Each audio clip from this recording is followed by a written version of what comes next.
Hola, en este caso la clase para el seminario de profundización está orientada a debatir o plantear conceptos relacionados con la planificación.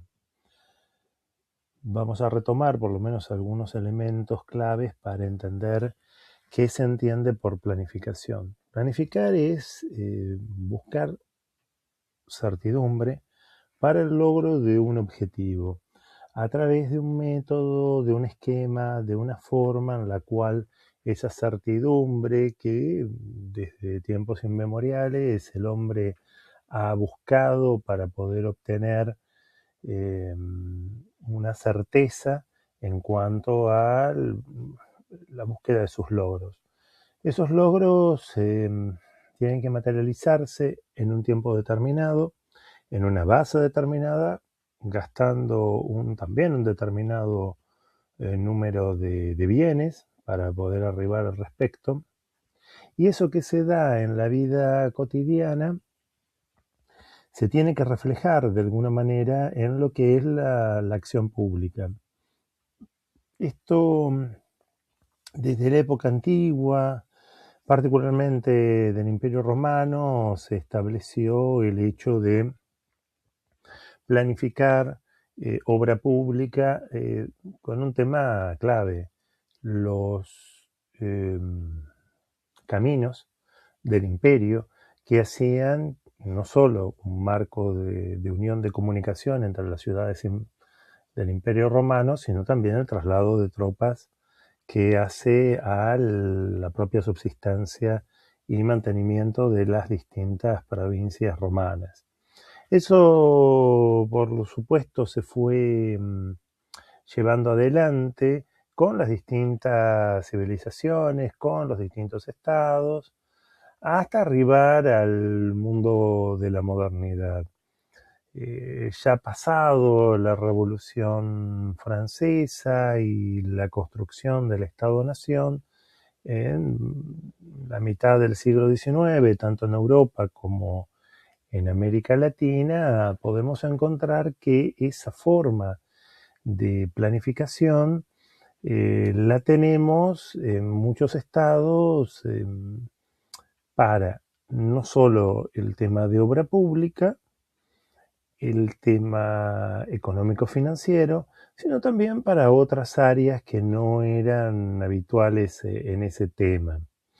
En el marco de la equiparación de un Estado-nación y su gestión pública con la empresa privada en un marco capitalista, recordemos, estamos en el siglo XIX, el capitalismo triunfó, los estados-nación están en auge con las unidad alemana e italiana a modo de ejemplo mediante, o en el caso local, la construcción del Estado-nación dentro del esquema de unidad nacional bajo la égida liberal, después de Casero, Pavón y hasta llegar al roquismo y la generación del 80. Bueno, el marco de la planificación, nosotros en nuestro país hemos tenido idea de darnos una orgánica, sobre todo después de cortar cadenas con España y empezar a dar nuestros primeros pasos como Estado independiente, o por lo menos pretendido Estado independiente. Hay un organismo, sí, que va a surgir a los pocos días de sancionada nuestra independencia del 9 de julio de 1816. Es así que el director supremo, Pueyrredón, encomienda a una comisión el estudio de determinados temas que serían fundamentales para el desarrollo, por lo menos, de esa primer esbozo de organización que se daba en el marco de el directorio, ¿no? El director supremo. 7 de septiembre de 1816 hay una comisión económica compuesta por 5 miembros. De esos 5 miembros vamos a encontrar que se van a ocupar de temas de cuestión aduanera, deuda pública, política impositiva, bancaria y minería. Eso sin duda es un primer intento de planificación. Luego seguirían otros planes, ya como el de Wilde de 1821, dentro de la provincialización de Buenos Aires, para Buenos Aires, en el inicio del gobierno de Martín Rodríguez. Mendelhart en 1836, con el accionar de Juan Manuel de Rosas en su segundo gobierno bonaerense y demás. Más allá de que hay una planificación, eso es obvio, sobre todo en la provincia de Buenos Aires y en algunas provincias, no hay una planificación a nivel nacional.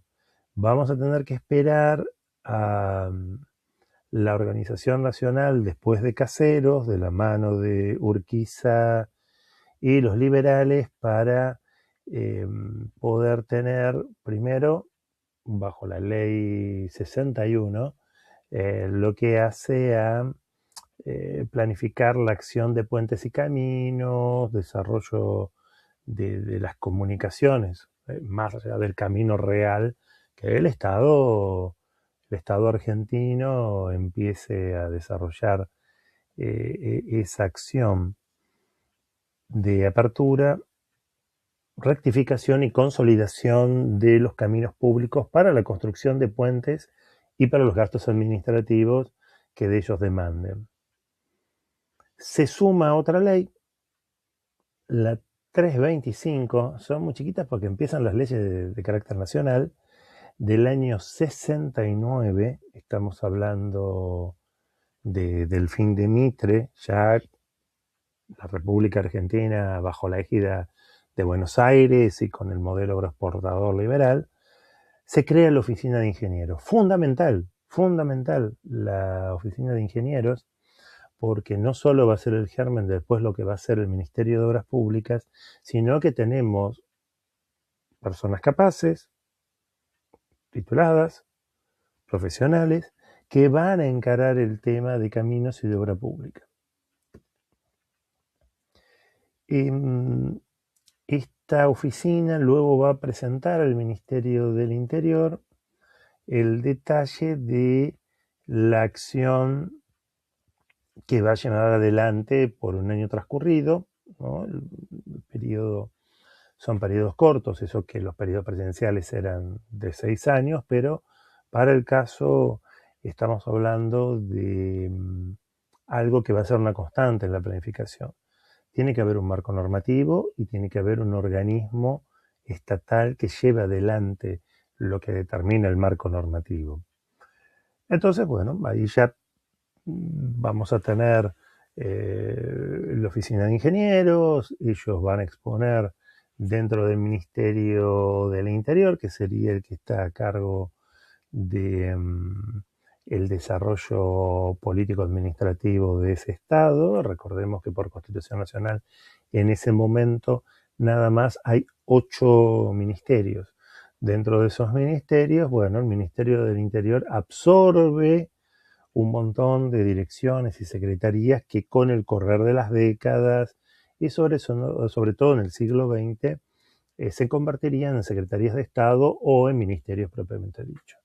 En este caso, bueno, hay una exposición de qué es lo que harían, qué requieren en cuanto a la financiación y después un proyecto de futuro. Recordemos que estamos hablando de la Oficina de Ingenieros de 1869, todavía no se llegó a la conquista del desierto. Así que faltaría un poco para poder tener la completa o casi completa territorialidad o dominio territorial por parte del Estado-Nación. Se le une en 1870, ahí entre el fin de Mitre y el principio de Sarmiento, de la oficina de telégrafo, fundamental también porque es la manera, en épocas que no existía el WhatsApp ni nada por el estilo, de comunicarse de forma rápida con signos y demás, y que eso agiliza muchísimo. Pensemos que el marco de comunicaciones hasta ese momento era lo epistolar y el chasqui que en cada una de las postas se eh, iba pasando acorde a lo que le pedían las autoridades para conectar los distintos puntos que tenía que después reaprovisionarse y cambiar los caballos hasta que llega la comunicación requerida. El telégrafo con la extensión de vida, ya había algunos indicios de poder instalar el telégrafo en nuestro territorio, sobre todo en provincia de Buenos Aires, pero aquí se le da una dimensión nacional. La Oficina de Telégrafo, mediante la ley 434, va a exigir no solo una memoria de lo que se necesita, sino de lo desarrollado y de lo que después se va a proyectar a futuro. Ya el país empieza a comunicarse. Un hecho que no es menor, y sobre todo que hablamos de Mitre, es la ley Mitre, la ley del ferrocarril. Eh, para algunos, incluyéndome, un marco de sometimiento al capital británico. ¿Por qué? Porque más allá del desarrollo del ferrocarril que era necesario, y de hecho el primer esbozo lo tenemos con el ferrocarril La Porteña, saliendo de lo que hoy sería en la ciudad de Buenos Aires el Teatro Colón, un ferrocarril estatal del estado de Buenos Aires en ese momento, o el otro la Argentina. En este caso, Mitre determina los ferrocarriles tienen que surgir de financiamiento externo, de capitales extranjeros, principalmente británicos. 90% de la inversión fueron los británicos, 10% los franceses. ¿Y qué pasa con estos muchachos británicos? Ellos van a determinar el tendido de vías, el modo de comunicación, tanto en la cuestión de transporte de pasajeros como de transporte de carga, y el autocontrol en cuanto a sus acciones y el cobro y los gastos que debían plantearse. A su vez se le asignaba las 3 leguas al lado y lado de las vías. Tendido esto de los británicos, no como Norteamérica de costa a costa para unir a todos los estados, sino el clásico embudo que va a caer necesariamente en el puerto de Buenos Aires, en menor medida el puerto de Rosario, a fin que toda la materia prima y lo que se necesita vaya hasta la metrópolis europea, sobre todo Londres. Eso fue una barbaridad. Pero, a pesar de eso, hay un principio de comunicación y transporte. También me pueden decir, bueno, no había ningún control porque de hecho los funcionarios de Estado eran jueces y parte.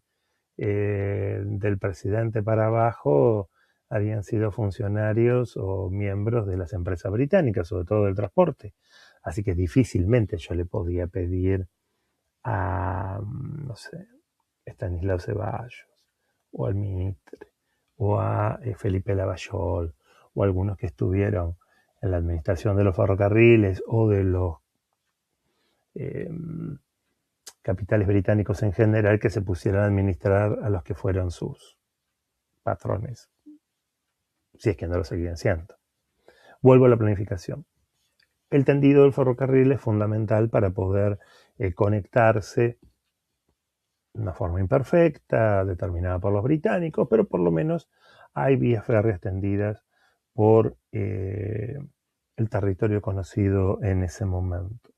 Se le suma en el gobierno de Avellaneda la famosa ley Avellaneda, la 817 de 1876, la que reglamenta la inmigración. Eso es fundamental por el proceso que se pensaba de colonización. Recordemos, Constitución Nacional, eh, consignan cláusulas pétreas de impulso de la inmigración europea, la idea de Alberti, gobernar es poblar, en la balanza la población europea que era civilizada estaba por sobre nosotros, que éramos incultos, que éramos bárbaros, y que ellos iban a desarrollarnos en el marco del capitalismo naciente, o por lo menos de nuestra incorporación en el mercado mundial como proveedor de materias primas y demás.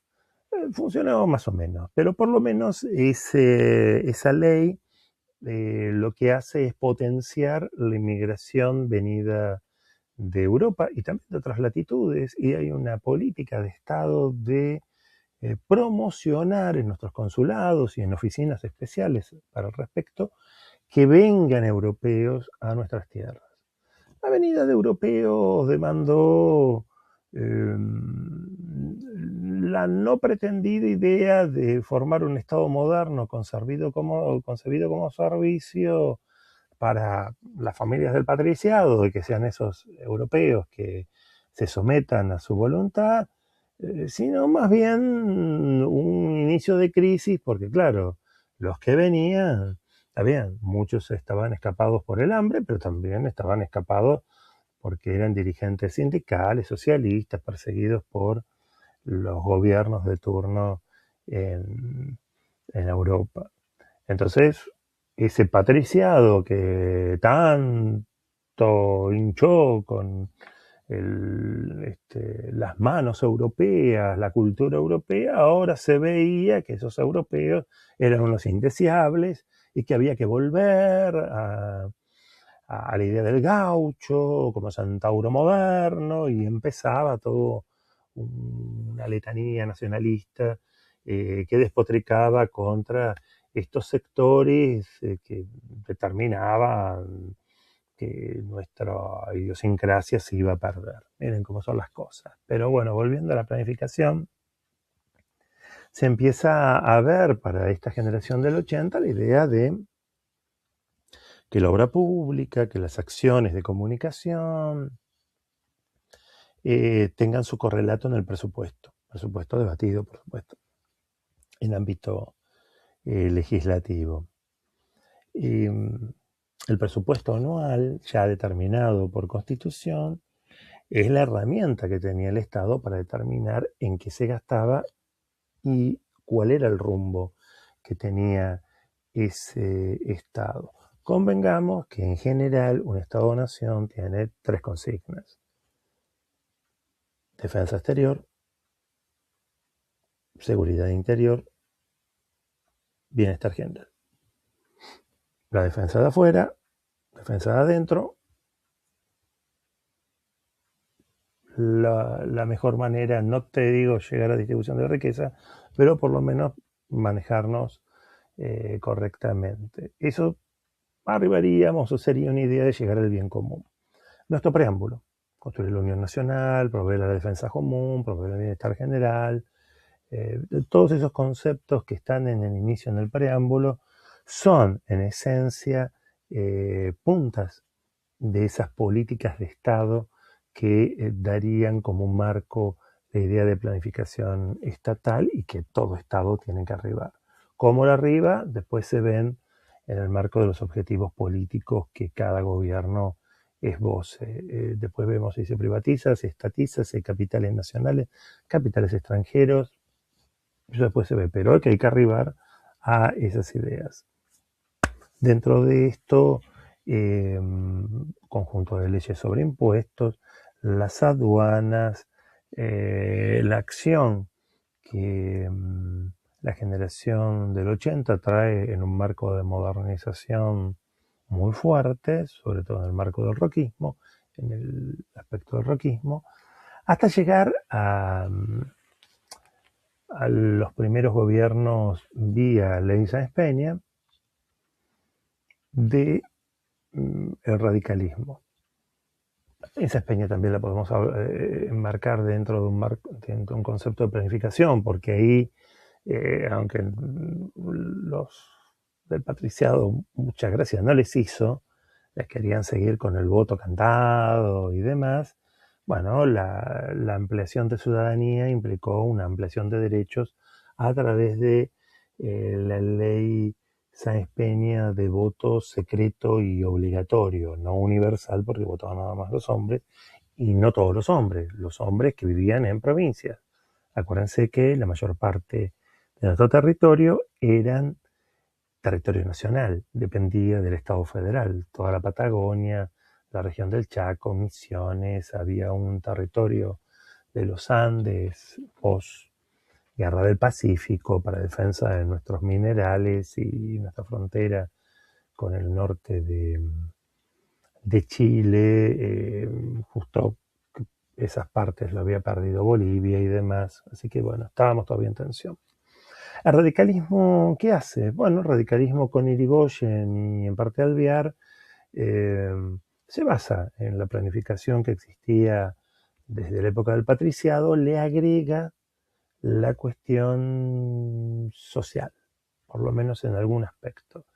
Se empieza a plantear para el tema del agro, para el tema de la ganadería, sí, las mismas pautas, pero por lo menos se hace hincapié en pequeños y medianos productores, tanto del agro, recordemos al Grito de Alcorta, los chacareros, muy unidos con las primeras ideas socialistas y sobre todo con el radicalismo,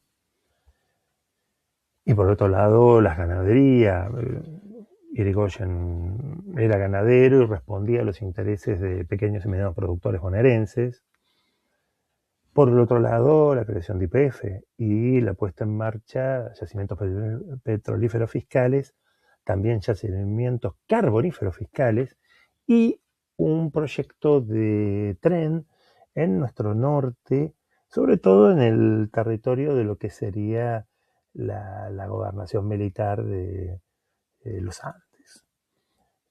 Frente a eso, bueno, el irigoyenismo, recordemos que justo le toca gobernar en el medio de la Primera Guerra Mundial, bueno, avanza sobre determinadas cuestiones todavía, el tema obrero estaba medio en pañales.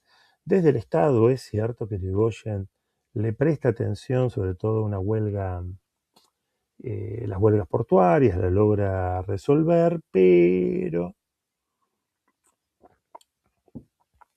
su política o no política, o permitir o incentivar, o por lo menos permitir la represión de la Semana Trágica, la Patagonia Rebelde, y reprimir manifestaciones de trabajadores de la forestal en Santa Fe o de los ingenios en el norte, ingenios dominados por Patrón Costa, bueno, dan un claroscuro enorme, para ser muy generoso, a la gestión de Irigoyen. Alvear se llevó todo lo bueno, porque para ese momento Alvear era la Belle Époque, era como la Belle Époque en Francia y demás, posguerra, lo que se pudo acumular y demás, él lo pudo disfrutar. No tuvo tantos encontronazos con los sectores conservadores, porque era un Alvear, y la vertiente del radicalismo antipersonalista que él representaba, bueno, se llevaba mejor que la vertiente nacionalista del irigoyenismo. El segundo gobierno de Irigoyen tiene una meta clave: nacionalización del petróleo. Eso ya era demasiado, y más allá de errores internos, la crisis de Wall Street y problemas porque estaba muy senil, lo cierto es que el golpe de 1930 quiebra necesariamente esa experiencia. Del 30 al 43 vamos a tener lo que se llamó la década infame. Paradójicamente, uno de los momentos que más se planificó. ¿Por qué? Porque se venía de la crisis mundial, la crisis financiera por la caída de la bolsa de New York. Ante ello, bueno, el Estado tiene que empezar a planificar en cuanto a medidas proteccionistas, eso que justo era re liberal, y ni les digo Federico Pinedo, aunque venido del socialismo independiente, luego va a adherirse al conservadurismo, tiene una punta con Estados Unidos y empieza un plan de acción de economía nacional, o un plan económico nacional de 1933, unido a lo que sería el Pacto Roca-Runciman. Pacto Roca-Runciman, 1832, Tratado de Ottawa, Gran Bretaña y los miembros del Commonwealth, de la Comunidad de Naciones Británicas, se plantean en esa simpática ciudad de Canadá que la compra imperial va a ser con sus colonias. Nosotros, que casi éramos colonia, no, quedamos afuera. Va una delegación con el vicepresidente, Julito Roca, Guillermo Leguizamón, el presidente de la Cámara Argentina Británica, y un jovencito, Raúl Prebisch, que lo vamos a escuchar mucho a lo largo de la historia argentina en materia económica. Combinan, bueno, mantener la compra de carnes, que era fundamental para el patriciado, y otros elementos que se le dan a los capitales británicos, los silos, los puertos, la corporación de transporte, que maneje nuestra impresión de dinero, que maneje el equilibrio entre la libra y el peso y demás, de modo tal que el propio vicepresidente no le queda otra que decir, muy contento, la Argentina en materia económica es parte integral del Imperio Británico y lo fue de 1933 a 1943, 10 años donde éramos la otra, ¿no? No estábamos blanqueados como colonia, pero todo, toda la estructura económica, financiera del país dependía de los capitales británicos. A eso le vamos a sumar lo que fueron las juntas reguladoras dentro del Pacto Roca-Runciman, de control, Banco Central, ley de equilibrio entre el peso y la libra, por supuesto, siempre a favor de la libra esterlina británica. Va a existir la Junta Nacional de Carnes, la Junta Reguladora de Vinos, Junta Reguladora del Azúcar, Junta Reguladora de la yerba mate, la Corporación de Transportes, que manejaba fundamental los colectivos y los tranvías. Había tranvía todavía en esos momentos, en los años 30. Y eso plantea que, bueno, hay un control estatal fuerte. Faltaba distribución de la riqueza. Más bien era un control para cubrir necesidades del empresariado argentino. Hay influjo de capitales europeos, no solo británicos, alemanes, belgas, italianos, franceses, etcétera, alemanes, por supuesto, etcétera, etcétera, y norteamericanos, ¿no? Los años 30, a pesar que se llame década infame, tiene una ampliación porque hay fraude patriótico, hay fraude electoral, hay coimas a diestra y siniestra, hasta con los niños cantores por el tema de la lotería, las tierras del Palomar, que algo tendría que decir UCR, y demás. Y eran pocos los actores que protestaban, algo los socialistas, los demócratas progresistas, recordemos Lisandro de la Torre, su pelea por el tema de las carnes, que termina con el asesinato del senador Enzo Bordaberry, muerto por los custodios del ministro de Hacienda Duhok, en la lucha que tanto Duhok como Federico Pinedo tenían contra este meritorio senador santafesino que planteaba simplemente ver cómo era el negocio de las carnes y por qué no dejaban avanzar o autorizar a que puedan operar frigoríficos argentinos. En algún momento hay una redada que descubren como si fuera la película de Los Intocables con Al Capone, los sobreprecios, los sobresueldos, la doble contabilidad que iban para los funcionarios, una cosa de locos. Y eso termina en un escándalo de República Bananera con un senador muerto. Pinedo no se queda atrás y en el 40, un año después, al año o meses y pico de iniciada la Segunda Guerra Mundial, hay un programa de reactivación nacional. Ahí también requiere la mano del Estado. En el Senado se aprueba, diputados no. Diputados no. Pero bueno, una idea de vuelta al campo, alguna industria relacionada con la cuestión agrícola, un plan de casas baratas o casas humildes. Bueno, así eran los conservadores. Vamos a tener que esperar al 43 para que el proceso de planificación sea mucho más intensivo y con una aparición concreta, la del coronel Juan Perón. Él no solo se hace cargo del viejo departamento del trabajo que dependía del Ministerio del Interior, creado por Joaquín B. González en el segundo gobierno de Roca,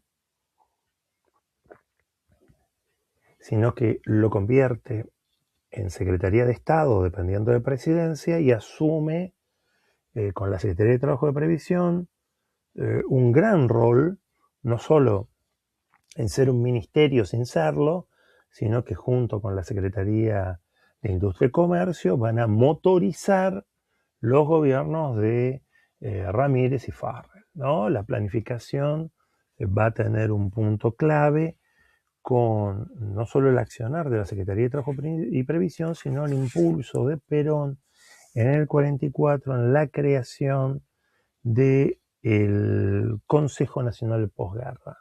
Exitazo. Es el primer organismo estatal con representantes de distintos ministerios y empresarios, había público y privado, y empresarios en planificar. En ese agosto del 44 se ve el fin de la Segunda Guerra, la derrota inminente de Alemania, entonces, bueno, Perón crea como órgano consultor el Consejo Nacional de Posguerra, él lo preside de forma honoraria, pero el que motoriza todo es José Figueroa. Ahí se integra por los subsecretarios de Relaciones Exteriores, Agricultura, Hacienda, Obra Pública, y la dirección, como les dije, es de Figueroa, con el asesoramiento de distintos empresarios como Torcuato Di Tella Padre, para el famoso de la SIAM, de las heladeras SIAM o del SIAM Di Tella. ¿Cuál era la tarea del Consejo Nacional de Posguerra? Bueno, decir qué teníamos, hacer un diagnóstico de la situación en la que estaba el país, como qué nos faltaba, qué teníamos y cómo, en la medida de fijar objetivos que se debían lograr, cómo podíamos arribar a los mismos. ¿Para qué? Hoy un tema clave. Nosotros teníamos las materias primas que Europa iba a necesitar. Bueno, entonces ese Consejo Nacional de Posguerra, como primer organismo nacional de planificación, lo que da es un diagnóstico de qué teníamos en cuanto a materia prima, combustibles, energía eléctrica, máquinas y medios de transporte. De esos 5 puntos, bueno, esto es lo que tenemos, esto es lo que nos haría falta, digamos, junto con el tema de la agricultura, la ganadería, bueno, ¿qué tenemos para vender? ¿Cómo nos podemos abastecer? ¿Qué tenemos para hacer el intercambio? Tenemos una marina mercante, tenemos frigoríficos, tenemos infraestructura para que los trenes vayan al puerto de Buenos Aires. ¿Cómo está nuestro sistema financiero para recibir luego las divisas extranjeras? Para ello dicen, bueno, necesitamos un programa mínimo de 5 años. El primer plan quinquenal que Perón, ya presidente, lo va a encarar 1947-1951, un conjunto de más de 30 leyes, desde la 13.010 de voto femenino, aquí, o la 13.031 de ley universitaria, pasando por distintos organismos que se crean sobre salud pública, educación, fueros del trabajo, creación del cuerpo de abogados del Estado, ley de pesca, forestación, etcétera, etcétera. O sea, pasa o va más allá del mero obra pública o cuestión financiera. Aquí sí hay un una planificación que abarca todos los sectores sociales dentro de lo que se entiende por estado de bienestar keynesiano, del viejo estado de bienestar insinuado por Bismarck en el Segundo Reich en cuanto a brindar normas y leyes a favor del trabajador, hasta poder encontrarse con la cuestión keynesiana, hoy anatemizada por el primer mandatario, de mano de obra y que el Estado sea un empresario y de determinado trabajo. Frente a eso, bueno, ese primer plan quinquenal con 30 y pico de leyes que van a ser sancionadas sobre todo en 1947, se pone en marcha la industria liviana y algunos elementos que se necesitaban, se logra. El primer plan quinquenal es exitoso. Crisis económica por malas cosechas, caída de precios en el 50, un hecho político que es la muerte de Eva Perón, indudablemente eso hace tambalear al gobierno, exige que Perón primero dé un plan económico en 1952 de más austeridad, no tanta distribución de la riqueza como existía en el marco del pleno empleo y la distribución del 50-50 entre empresarios y trabajadores, más bien es un plan de acumulación. Y sí, el segundo plan quinquenal, 53-58, lo que haría es una vuelta al campo, un proceso de industrialización fuerte, de industria pesada, y una vez que se tenía toda la cuestión siderúrgica a pleno, bueno, después proyectar el tercer plan quinquenal porque se iba por todo. El golpe del 55 quiebra eso. ¿Quién estaba a cargo de esta planificación? El Ministerio de Asuntos Técnicos. El Ministerio de Asuntos Técnicos era el organismo, acuérdense que no había jefatura de gabinete.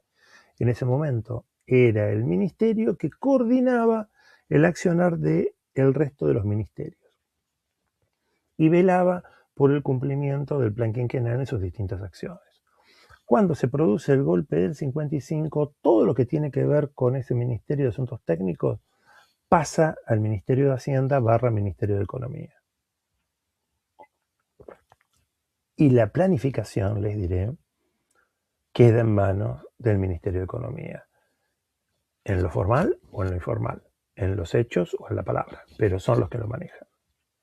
Aún después del 55, sigue el modelo de bienestar keynesiano, mucho más rengo, con los militares, con los radicales, en el marco de la proscripción del peronismo, pero continúa. La vuelta del peronismo en el 73, más allá de plantear el tercer plan quinquenal, el modelo argentino para el proyecto nacional y de tener una secretaría de planificación, lo cierto es que la planificación real la hace el Ministerio de Economía a través de Gelbar y del plan que desde la Confederación General Económica el peronismo toma y lo aplica directamente. Frente a eso, bueno, caído el peronismo por el nuevo golpe de Estado, esta vez el terrible golpe del 76, vamos a encontrar la paradoja de la creación de un Ministerio de Planificación con Díaz Besone, con un esbozo meritorio de qué tendríamos que hacer, pero la planificación real la tenía el Ministerio de Economía con José Alfredo Martínez de Hoz. Y va a seguir siendo todos los ministros de Economía los que tienen la llave de la planificación. Va a pasar lo mismo con Alfonsín, va a pasar lo mismo con Menem. Está bien, hay organismos de planificación, en el caso de Alfonsín le había dado una tarea especial a Terraño, en el caso de Menem había secretarías de planificación, pero los que tienen la mano para planificar son los ministros de Economía. Pensemos en la época de Menem con Cavallo. Pasó la alianza, siguió lo mismo, siguió, sobre todo en la última etapa terrible, Domingo Felipe Cavallo. Con el kirchnerismo, previo con Duhalde, por más que había organismos de planificación, por más que había un ministerio de planificación para el tema de obra pública, será desde Economía, desde la gestión Lavagna, los que tomen la batuta para realizar eso. Lo mismo pasó con el gobierno de Cristina. Con Macri y ahora con Milei, dos viejos conocidos nuestros, Caputo y Sturzenegger, son los que se encargan concretamente de la planificación. En el caso de Milei es algo extraño, porque, ante todo lo que puede ser extraño, no cree mucho en la gestión de Estado y, por supuesto, abomina de cualquier cosa que tenga que ver con Keynes. Pero en lo que hace a lo que tiene que hacer el Estado, o debería hacer, es a través tanto del Ministerio de Economía como del Ministerio de Modernización que se encargan de ese marco de planificación. Así que, en definitiva, la planificación en nuestro país tuvo un punto alto en los años 30, 40 y 50, sobre todo con los conservadores y en particular con Perón. Se mantuvo, hubo una fuerte planificación, pensemos en los gobiernos militares de Onganía, Levingston y Lanusse, es cierto, aunque eran dictaduras, y que eso con la reforma en los 90, el modelo neoliberal se fue desvaneciendo hasta quedar, sí, en manos de los ministerios de Economía esa acción. La planificación finalmente es un elemento clave en tiempos de multilateralismo, de distintos bloques que se van disputando el poder y van reconfigurando la política internacional, y la Argentina, sí poseedora de recursos, sí poseedora de nuevos y de viejos elementos para satisfacer no solo el hambre, sino también la energía del mundo, bueno, debe darse una lógica de planificación, porque si no se planifica desde el nosotros, son los de afuera los que planifican y siempre lo hacen en beneficio propio. Espero que hayan servido las palabras que dije, bueno, por lo menos para tener un esbozo y profundizar sobre la planificación en nuestro país.